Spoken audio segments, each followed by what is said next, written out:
నమస్తే అండి. నా పేరు స్వప్న. ఈరోజు మీకు షేర్ చేసేది షోమహల్లా ప్యాలెస్ అండి. ఇది చార్మినార్కి 5 to 10 మినిట్స్ దూరంలో ఉంటుంది. హైదరాబాద్లో ఉందండి. మాకు హైదరాబాద్లో ఉన్న ఇంత పెద్ద ప్యాలెస్ ఉందని మాకు తెలియదండి. బట్ ఒకసారి న్యూస్లో చూసి మేము వెళ్ళాము ఒకసారి టూర్కి. మీకు ఇది మార్నింగ్ 9:30 to ఈవినింగ్ 5:30 వరకు ఉంటుందండి. 20 రూపీస్ కలెక్ట్ చేస్తారు విజిటింగ్ అవర్స్లో. మీకు ఏంటంటే ఇది చాలా పెద్ద విస్తీర్ణంలో ఉంటుంది. అందుకే మార్నింగ్ పూట లేదా ఈవినింగ్ టైంలో ప్రిఫర్ చేస్తే బెటర్. బట్ పిల్లలకి కానీ పెద్దలకి కానీ ఇది చూడవలసిన ప్యాలెస్ అండి.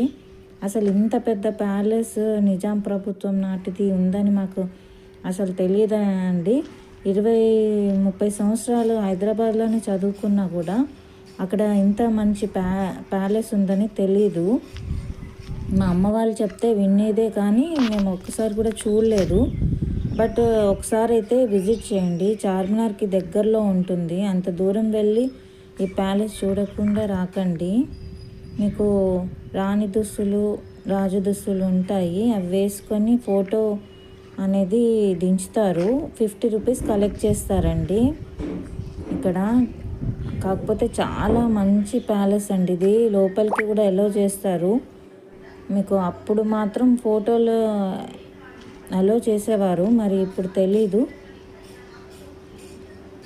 ఇది నిజాం ప్రభుత్వం కాలం నాటిది. అప్పుడు రాజులు వాడే కార్లు కానీ గుర్రం డక్కిలు కానీ చూడడానికి వీలుగా ఉందండి. పిల్లలకి ఇవన్నీ తెలుసుకుంటే కొంచెం ఏంటంటే నాలెడ్జ్ కూడా పెరుగుతుంది. అక్కడ హిస్టరీ మొత్తం ఉంటుంది. నిజాం ప్రభుత్వం ఎవరెవరు పాలించారు, వాళ్ళ వారసులు ఎవరు, అవన్నీ కూడా వివరాలు అనేవి ఉంటాయి. గార్డెన్స్ కానీ, తర్వాత అక్కడ ఉన్న వాటర్ స్విమ్మింగ్ పూల్ కానీ, అక్కడ రాణివాసాలు యూజ్ చేసేవాళ్ళు అన్నీ కూడా ఉంటాయండి పరికరాలు. ఇది ఒక మ్యూజియం లాగా చేశారు, కానీ చూడవలసిన ప్రదేశం అండి. తప్పకుండా చూడండి. అలాగని ఇది మీకు నచ్చితే లైక్ అండ్ సబ్స్క్రైబ్ చేయండి. ఇలాంటి ఎన్నో కూడా మీకు షేర్ చేస్తూ ఉంటాను నేను చూసినవన్నీ. థ్యాంక్స్ అండి వీడియో వాచ్ చేసినందుకు. ధన్యవాదాలు.